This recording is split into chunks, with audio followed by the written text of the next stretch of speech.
Hello, I'm Alexis Martinez, and today I'll tell you about Tales and Other Tales, a book writing by Roald Dahl.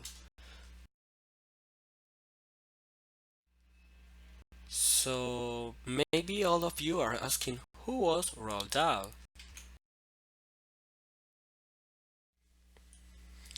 Roald Dahl was born in Wales, a country that is part of the United Kingdom, on September 13, 1916, and died on November 23, 1990. His father had emigrated to the United Kingdom from Norway and settled in Cardiff with Mary Berenguer, his first wife. But something so sad happened. Mrs. Mary died, so his father, Mr. Harold Dahl, married his mother in 1911. In 1816, Roald, who was born in his native region, was the polar explorer Roald Amundsen. The first language of Roald Dahl was speaking was Norwegian. Roald studied in different British schools. Back then, British schools were considered the best schools of the world. After finishing his schooling in August 1934, Dahl crossed the Atlantic or the RMS Nova Scotia and hiked through Newfoundland in the Public School Exploring Society. In July 1934, Dahl joined the Shell Petroleum Company. Following 2 years of training in the United Kingdom, he was assigned first to Mombasa, Kenya, then Dar es Salaam, Tanganyika, or now Tanzania, along with the only two other Shell employees in the entire territory. He lived in luxury in the Shell house outside Dar es Salaam, with a cook and personal servants. While out on assignments supplying oil to customers across Tanganyika, he encountered black mambas and lions among other wildlife. So, what novels did Roald Dahl write? So, Dahl's first published work, inspired by a meeting with C.S. Forester, was A Piece of Cake. On August 1942, the story about his wartime adventure was booked by the Saturday Evening for a pause of 1,000 of USA dollars, a very expensive sum in 1942, and published under the title Shut Down Over Libya.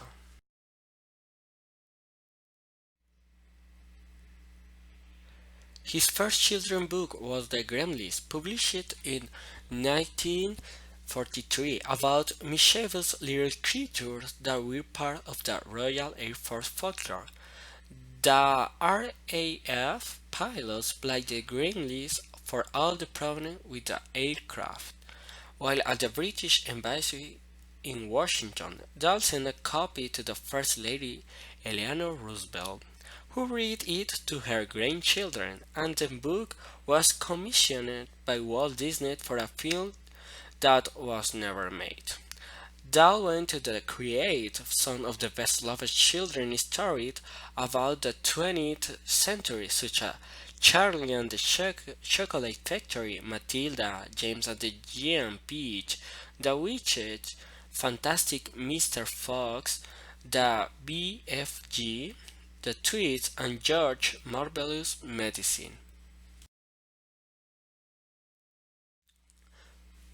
Now we have a very famous quote by Roald Dahl that say, "Those who don't believe in magic will never find it."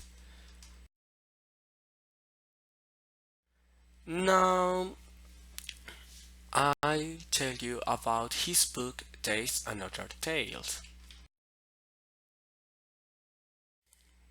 Tales and Other Tales is a collection of Roald Dahl's finest stories. We meet some quite ordinary people who behave in extraordinary ways. There is a man who is sure he can hear plants scream, and the wife who discovered a perfect way to rid of her husband.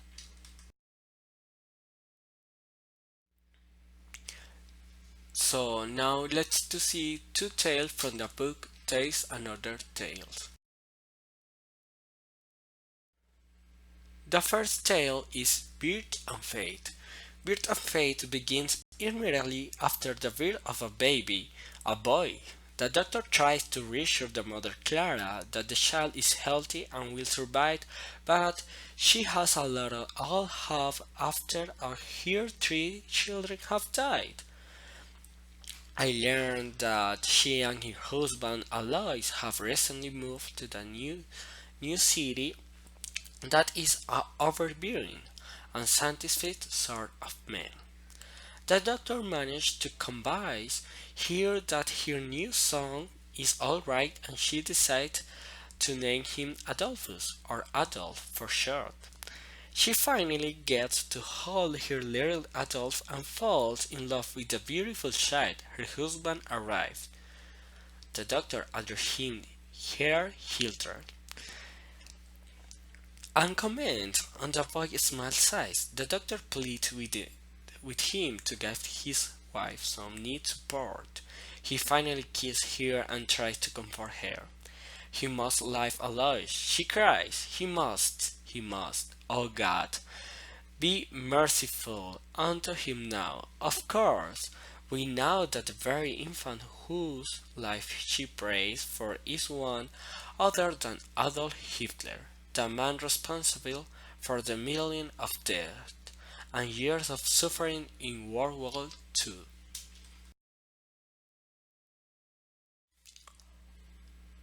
Now we have another famous quote by the writer Roald Dahl. The quote is, "If you have a good talk, they will shine out of your face like sunbeams, and you will always look lovely."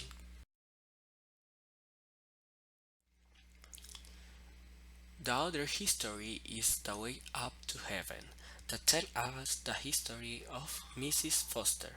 Mrs. Foster has a pathological fear of being late. Whenever she is in danger of missing a train or plane or an engagement, a teeny muscle near her A begins to twitch. The worst part is that her husband, Mr. Eugene Foster, seems to torment her by making sure that they always leave the house 1 or 2 minutes past of the point of safety. On this particular occasion, Mrs. Ford is leaving to visit her daughter and grandchildren in Paris for the first time ever, and she's frantic to think that she'll miss her flight. By the time her husband finally joins her at the car, she's too far behind schedule.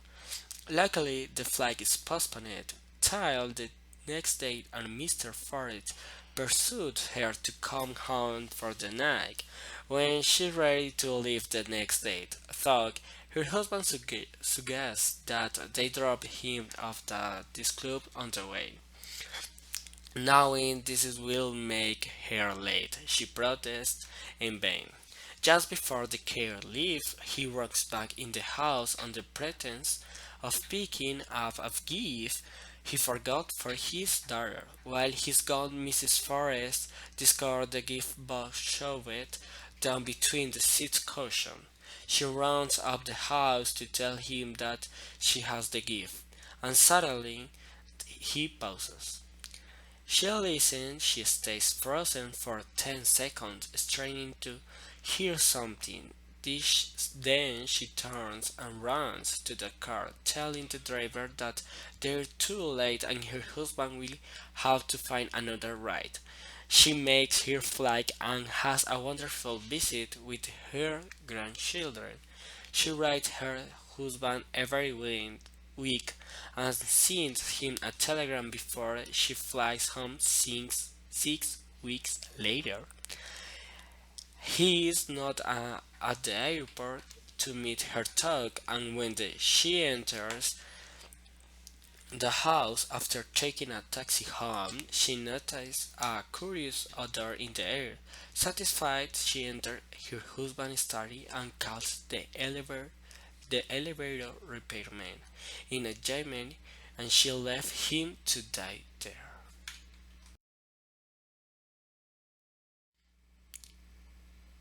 So, what do I think about the book? Well, the book takes another tale that is a collection of 8 short stories spanning 8 to 14 pages each. These are modern stories struck the band, which usually have the topic of turning the tables. Even if you have always interesting and less compelling story in a short story collection, the author succeeds and in all cases to capture the atmosphere and situation on a few pages very well, even though the characters are not working out in depth. So some of them still remain in your memory. I thought that was very well done. The downside is that some of the histories had no right punchline, or you get the resolution actually only hinted, but the rest has to think for yourself that did not work equally well for history. All the all the two history I read to the passion about a man on whose stomach a highly venomous snake has fallen asleep. Here I finally did not understand the punchline and the eponymous K, where I found the resolution too simple and the history rather uninspired. And I want to end this presentation to the famous quote, other famous quote from by our writer that say 2 hours of writing fiction leave this writer completely drained. For those 2 hours, he has been in a different place with totally different people.